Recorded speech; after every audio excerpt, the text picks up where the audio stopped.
High school senior Chris Parker was going on a date with her boyfriend Mike Todwell to celebrate their anniversary. She was carefully preparing, choosing her outfit, applying makeup, smiling at her reflection. She seemed confident and in love.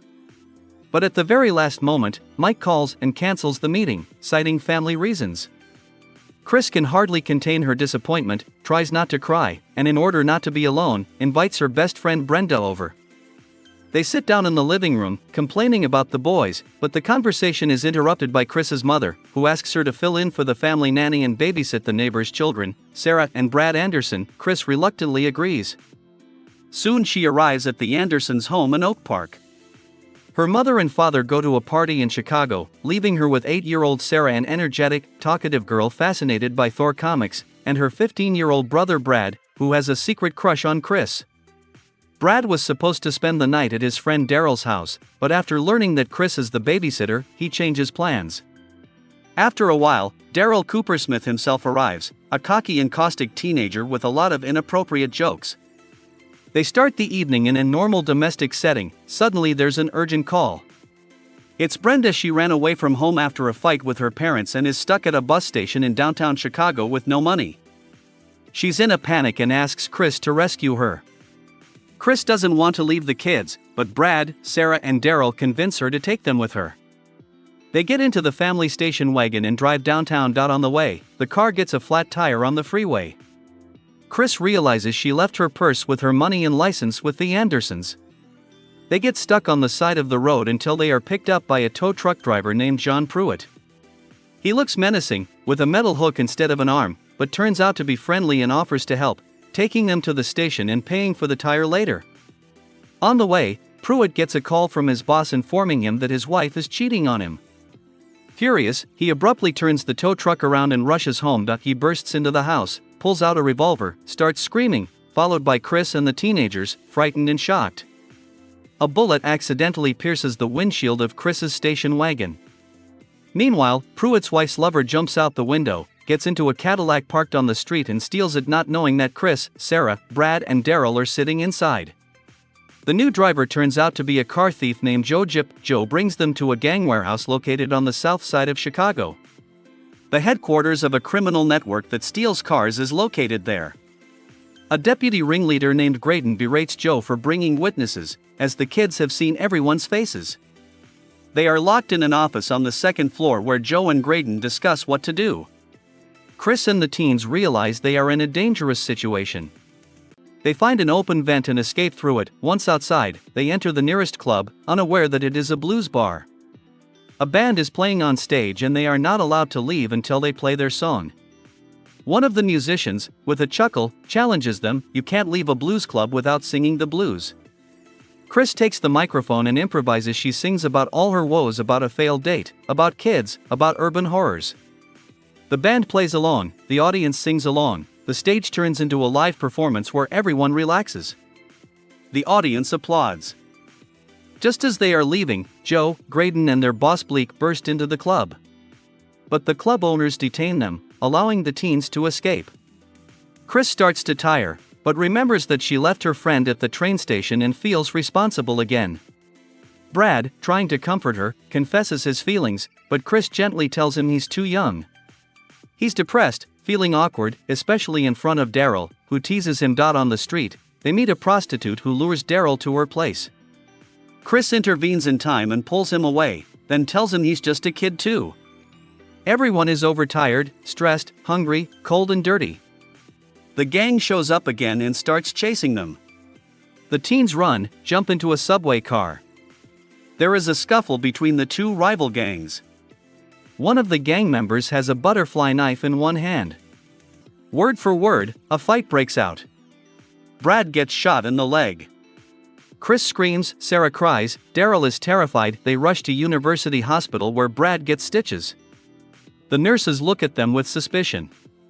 After the procedure, they walk down the hallway and run into John Pruitt, who is now hiding from the police because of the shooting.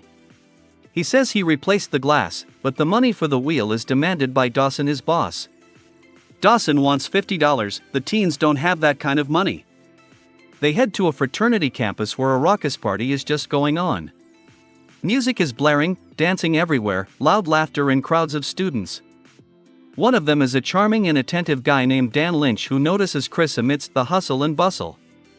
He is immediately attracted by her looks, but even more by her intense, tired look. He approaches, addresses her with respect and interest, and asks if she's okay.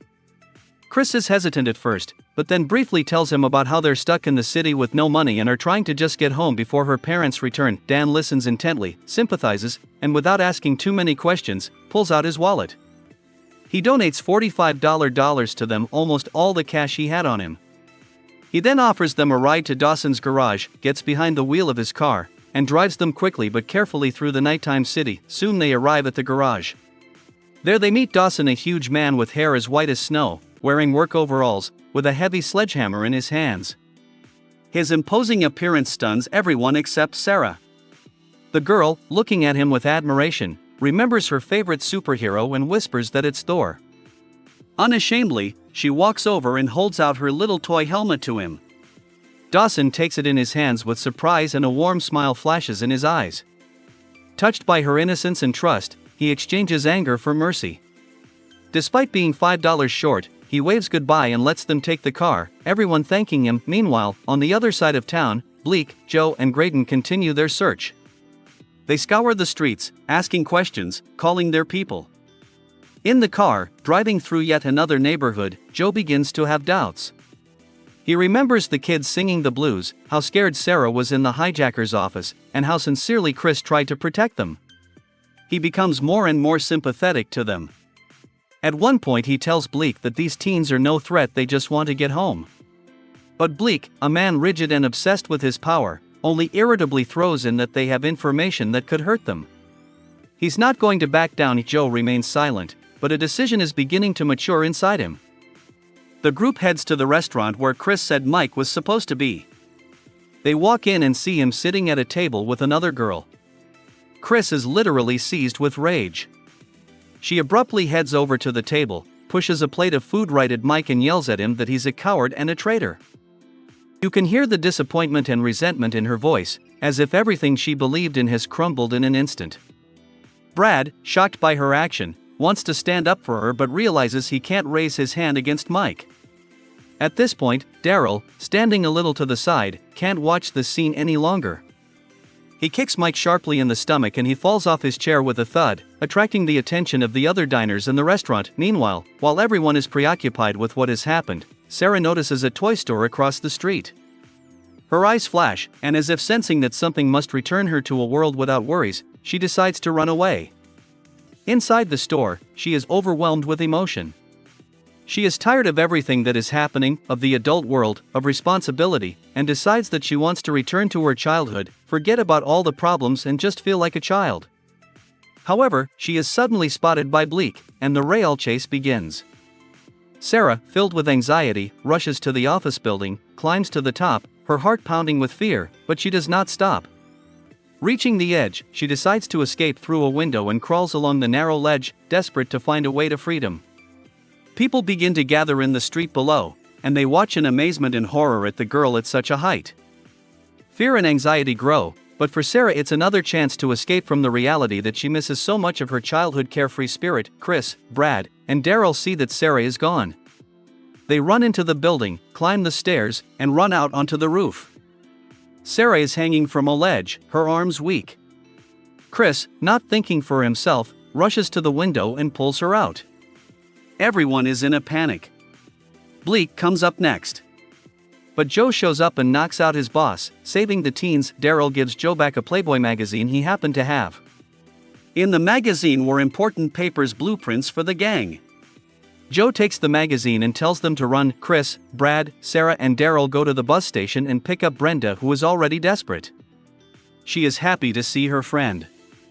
Together they all head home, trying not to get caught by the Andersons' parents. On the way, they spot their parents' car coming back from a party. Chris speeds up, overtakes them and parks around the corner. They run into the house. Chris quickly cleans up the scattered things, tidies up the room, puts the TV on, sits on the couch and pretends nothing happened.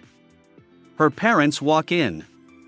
They thank her, saying the kids must have been quiet. Chris smiles and says everything was great. As she walks out of the house, Dan Lynch walks up to her.